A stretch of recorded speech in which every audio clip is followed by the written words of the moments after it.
What's up, Bama Nation? You already know who it is. Kara Witt. You are tuned into another episode of Crimson Watch, where we watch the Tide roll. First of all, I want to say thank you to everybody who sent me birthday wishes. It was my 39th birthday this past weekend. And of course, what better way to celebrate a birthday than to watch Alabama pull in another W. So I thank all of you for sending me happy birthday. If you really want to get me a gift, go to my new website, karaspeaks.com. I have a new YouTube page called Kara Speaks, and it's where I'm talking about my healing, my faith, and my journey, and how I turn pain into purpose. And if you really want to know about those things, head over there, subscribe to karaspeaks.com, and check out my website where I have t-shirts, merch, bookmarks. In fact, I got merch right here. It's my hat. It's embroidered, so it ain't no cheap stuff. I really appreciate it if you can go ahead and give me a birthday gift and check out my website. But let's get into this weekend where we dominated Wisconsin 38-13. I ain't really like that 13 because I wanted to shut them out. But hey, it is what it is. Bama will be 2-1 as we head into Athens to battle the Georgia Bulldogs. We got a little history with them, don't we, Bama Nation? What I am seeing from the team is consistency. It's improvement, consistent improvement. And that's what I am happy to see. We asked for it and we are finally getting it. Week to week, I'm seeing growth and execution. Bama is playing with heart. They're playing with effort. They're playing with physicality.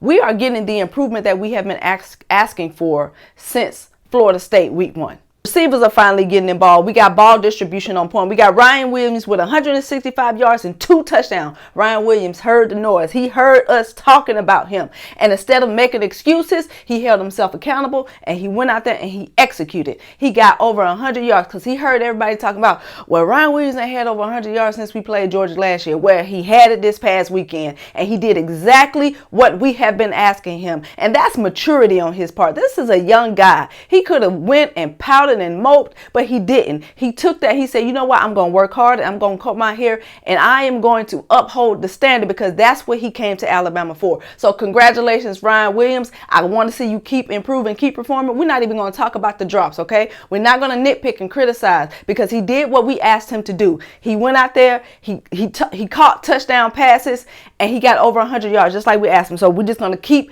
praising him when he does well, and we're going to hold him accountable when he doesn't.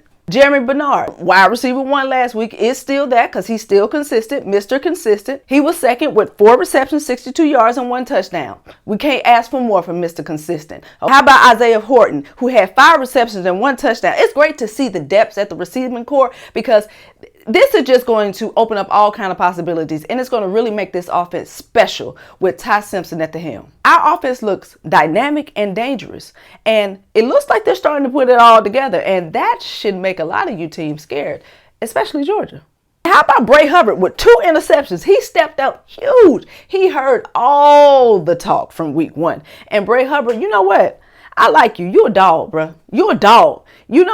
I like people who hear criticism and who hear negativity and it pisses them off and it makes them perform better. But Bray Hubbard said, you know what? I hear you. I'm going to do what I got to do. And I'm going to come out here and I'm going to go out here and I'm going to catch these interceptions, okay? And I didn't know that he used to be a former quarterback, which probably contributes to how he's able to see the field so well and get these interceptions. I'm excited to see how many more he's going to have by the end of the season. He was one of my favorite players last season, and he's continuing to be that. In fact, it is just making his draft stock go up if he keeps performing like this. The pass rush improved. We got more sacks. See, Kane Womack, let me tell you something. Bullying works.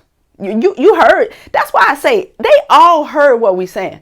The defensive coordinator, Kane Womack, you heard us talking about how we not getting pressure, how we not getting sacks. And what happened? We getting turnovers. We sacking. All of these things are starting to come into fruition because the fans have said it. Coach DeBoer, he even wearing black now. We told Coach DeBoer, like, look, you coach better when you wear black. And what he doing? He wearing black. We told Coach DeBoer, you need to get in the player's ass. What he doing? He yelling at them while we up. He doing exactly what we asked him to do. Ryan Williams, Bray Hubbard, everybody that we criticize, they starting to play better. So I don't know. Maybe the fans do know a little something about the Bama standard. But even though the team played great against Wisconsin, we played great against UL Monroe, my concern is the bye week. Okay? See, we had all spring off. We had the summer off. And we still came out and laid an egg against Florida State. Yes, we get our starters back in the bye weeks, gives everybody time to get healthy, but it also gives the team time to get lax and to get out of focus and get distracted. And that's what I'm hoping will not happen. So in this bye week, I want y'all to keep that same tenacity. I want you to keep that same fire and same drive. And remember week 1. Don't let this bye week make you forget what you're fighting for, what you're trying to redeem from. Because we as the fans haven't forgotten. And we're damn sure not going to forget in the bye week. We got Georgia coming up, and we're playing between the hedges, even though that really don't matter to us because last time we played down there, we beat y'all. But anyway, we still playing in a hostile environment. We know how this team plays when they are away. They have a memory lapse. They forget that they are great. And let's be honest, Alabama has the better team.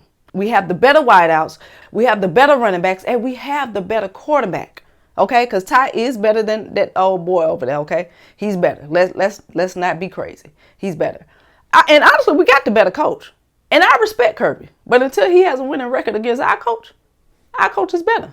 So we should go in there and get a win if the team remembers how to play football. Our team tends to forget how to play football when we play away. We play terribly. We play horribly. And to play horribly against a team like Georgia, who is physical, can be very, very risky. So we need our guys to remember week 1 when they go into week 5.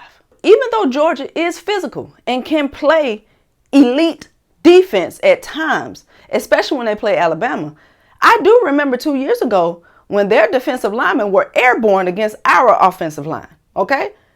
They were soft then. And last year, you got beat by a running quarterback. Okay? This year, Ty, he's very good at running as well. But he's not as good as Jalen Milroe, but he's still good in his own right. And you still have to deal with his arm. Last year, we didn't really have that. But with Ty, we have a dynamic in him where he can slice you up. And we saw what Georgia did against Tennessee, okay? They got ate up by Aguilar, all right? And I believe that Ty is better than Aguilar, if I'm being quite honest. And Ty is accurate. And Ty ain't threw no interceptions yet. I hate saying stuff like that because as soon as you say stuff like that, then that's when they start throwing interceptions. But Ty's been on point. And having a quarterback come in Athens like that, if he can stay calm under pressure, y'all in trouble. Because Ty threw for 382 yards and 4 touchdowns last week. And he's been dynamic these past 2 weeks. We just got to make sure he can carry over that production when we go to Athens. But Georgia, even though they struggled against Tennessee, this is their best chance to beat Alabama. And I'm just being honest. You know, I love Alabama and I'm going to always put my money on Bama. But this is their best opportunity considering that we play so bad away. Georgia can beat Bama. And Gunnar Stockton, he's not terrible. He is a competitor. He's tough. And he makes the throws that need to be made.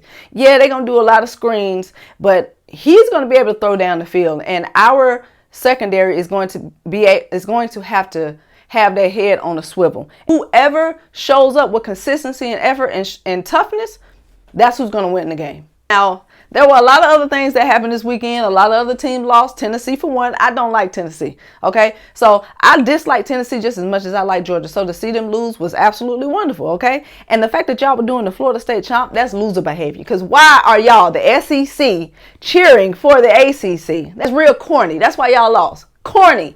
You can't kick a field goal. You know, Alabama know a little something about missing field goals. So, I don't feel no sorry for you. You went wide right. And y'all, Coach Heupel, you can't coach, bro. You can't coach. Because if you had to, why would you ice your own kicker? Yeah, they put the 1 second back on the clock so you could have ran the same play, had your quarterback put y'all in position so he can kick the ball straight down the middle. But no, you didn't even trust him. You ain't had no faith in him. That's why I was wide right. That's why y'all deserve to lose. How about Clemson? Losing. Huh? Let me tell you something. Clemson didn't hype themselves up. Y'all did. The media, the fans. Y'all hyped them up. Because Clemson is exactly who they were last year. In fact, they're probably worse. And Clubfoot, he ain't all y'all think he is, okay? And he proves that every week. Clemson defense ain't as good as it was last year. And Coach Dabo Swinney, I'm glad you lost. You deserve everything you get. Billy Napier, you're on a 2-game losing streak. Possibly 3. I think you might need to be looking for real estate in another city. Because they finna run you up out of there. But college football is back. We had a phenomenal weekend of college football. A lot of good games on. I can't wait to see what unfolds in this season. There are a lot of ranked teams in that top 25, and I think that it's all going to come tumbling down. I don't want to get too excited about what I've been seeing about Alabama because I know it can all end in one loss, okay? But I am so happy to see the consistency and the improvement. I can't wait to see what we do when we go down to Athens. I am optimistic because I know our history with Georgia, and we do what we do. It's business as usual. But this is what college football is about. It's about passion. It's about pleasure. It's about pettiness. It's about bragging rights. This is what I love about this sport. Alabama has a bye week next week, so there will be no video. But in the meantime, you can go and check out my new YouTube page, Kara Speaks. I drop new videos every single Tuesday at 11 a.m. to hold you over for Crimson Watch if you're about faith, healing, and purpose and all of those things. I will see y'all in 2 weeks when we go down to Athens to take on those Georgia puppies. I'll see y'all next time. Roll Tide, y'all.